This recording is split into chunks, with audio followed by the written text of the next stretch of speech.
Do you prefer film or digital? Most people have embraced digital photography with enthusiasm. The lower cost of printing and storage is a big factor in popularity of digital photography, especially for amateurs. With digital photography, you don't have to pay for the printing of a snapshot that has turned out awful. You can view the shot as soon as you've taken it, and if it's not up to snuff, simply delete it from the memory card with a simple click. If you want to wait and look at it on your computer or on the printout machine in the store, you can do that as well. The low cost of taking a photo means that you can practice more and so hone your skills without spending lots of money. The LCD window is there for checking the quality. You can take lots of photos before your memory card is too full, no counting to 30 or so photos and then having to change the film. What if you forgot to buy an extra one? You can easily miss that great snapshot just because your camera ran out of film. With a traditional film camera, you have to take the shot without knowing just how it will turn out. You send the film away to be developed and have to wait a week to get it back, depending on where you live. You have to pay for the whole film, no matter whether you've cut Uncle Joe's head off or one of the kids decided to poke their tongue out at the wrong moment. The storage capacity of your computer is almost unlimited. You don't have to have a cupboard full of photo albums or cardboard boxes full of old photos that you never got around to updating. It can all go on the computer and then be copied to a CDR to back it up or take it with you. With a digital photo, you can crop out that stranger's head or that rusty drum you didn't notice. You can change the color from cold to warm and do all sorts of fancy things to improve a snapshot you want to keep but is not perfect. Another great thing about digital photography is the position. You can hold the camera at almost any angle to take a shot. With a traditional camera, you might have to lie on the ground to get the right focus for some difficult shots. And what happens if you bought film suited for bright sun and it rains most of your vacation? Wasted film equals wasted money. You can get distant shots and close-up shots, shots on dull days or bright sunny days, without changing the film or the setting if you use the auto feature. Of course, this doesn't mean that there is now no use for the traditional film. Many professional photographers need to keep using their expensive film cameras for the types of shots they need to take. But technology will soon catch up with them too. Digital cameras don't last as long as traditional ones do, but they are a lot of fun for the amateur. What can your camera do? Many of today's digital cameras are multifunction. They do many things that were once not even dreamed of with traditional cameras. Even the cheapest, most basic digital camera can take both still pictures and moving ones. So if your kids are having a great game of soccer, you should be able to shoot that winning goal for posterity. If you're not experienced with cameras, it's important to find out just what your camera can do. When you go into a shop to buy a camera, make sure the salesman gives you a good demonstration of all the features in it. They are trained in camera usage, or should be, for this very purpose, and there's nothing like having an expert to show you the ropes. Even if you buy from a generic store, the person behind the counter usually knows something about the products. Many digital cameras can capture a video clip right to the capacity that your memory card has, while others only go to 30 seconds. Some capture the sound as well, while others do not. So if you want sound, be sure to pay attention to what you're buying. Some allow voice recordings and also playback, which is a good feature if you want to record notes to go with your photographs. The camera will need to have a built-in microphone to play back recordings. Some cameras can play MP3 or other audio files.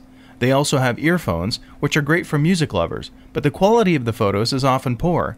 So if you're more of a shutterbug than a music lover, watch out for this. You'll be able to resize, crop, or copy images or edit video clips before you download them to your computer with some cameras. Digital camera makers have copied cell phone technology to give us alarm clocks and international time display, a very handy feature if you go overseas for business or holidays. Even if you want to call an overseas friend, this feature will enable you to find out what time it is over there. Your friend may not appreciate being woken up at 2 a.m. If you're not sure what features your camera has, you could take it to a specialist and ask. The salesman will no doubt hope to sell you a better one, and he may even succeed, but at least you'll know what you've got.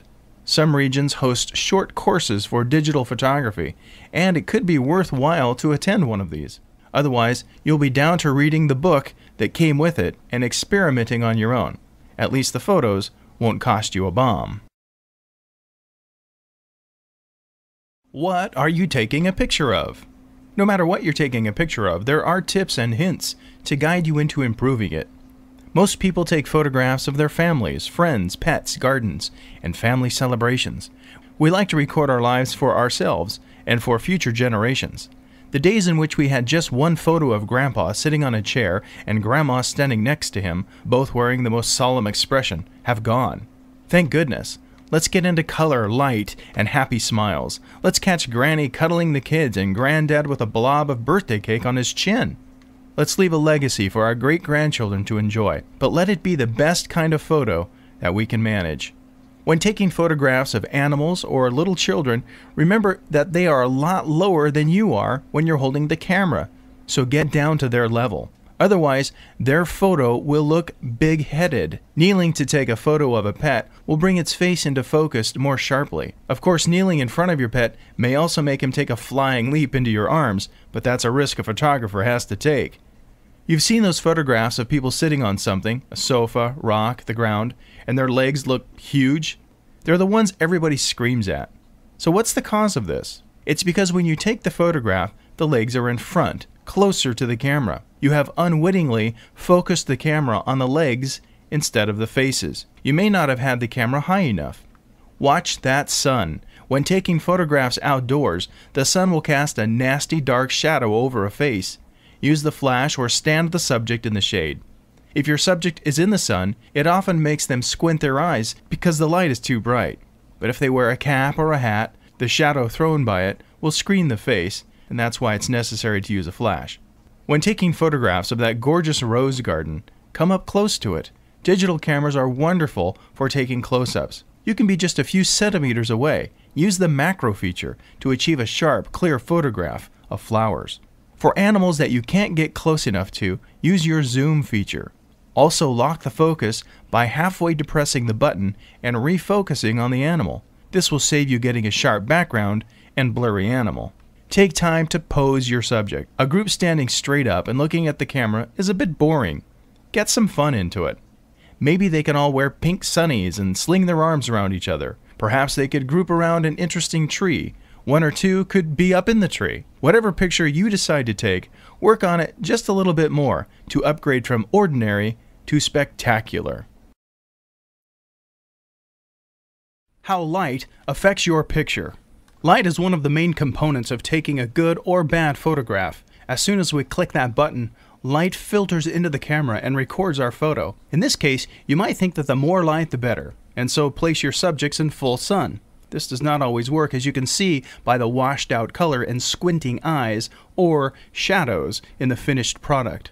Many otherwise good photographs have been spoiled by a dark shadow thrown across the face so it cannot be seen clearly at all. You would think that a hat will take care of the squinting, but it will also cast a shadow over the subject's face, so it won't be very clear in the photograph. So how do we utilize available light for the best effects? First, a dull day will give excellent quality photos. There are no shadows cast in unexpected places and no squinting is needed. But all days are not dull. So what can we do to eliminate those shadows? One way is to pose your subject on the shady side of a building or tree. Make sure their face is in total shade, but it is best if the shade is not too dark. Bright or light shade is best. Another trick is to use a flash. This will eliminate or reduce the shadows from across the face. You may need to manually adjust your camera to achieve this. Those on automatic flash will not be likely to flash if the sun is beaming down. Keeping your back to the sun will take the glare out of an exposure, but there is still one problem. If your back is to the sun, your subject will have to face it. That's why it's important to keep a shady spot reserved for the face. But the back to the sun rule is good to remember when you're taking scenery. Of course, if you're shooting indoors, you'll need the flash for sure. Usually the automatic feature will see that it comes out when needed, but sometimes extra lighting will enhance your photographs. Good artificial light is usually enough. If you're taking special photos, another strong source of light might be useful to give a highlight effect. One thing to be aware of is sunlight coming through the windows or doors onto the subject. Get rid of it by closing the blind or door. Otherwise, your flash will come on and the result will be an overexposure, leaving the subject looking faded or washed out.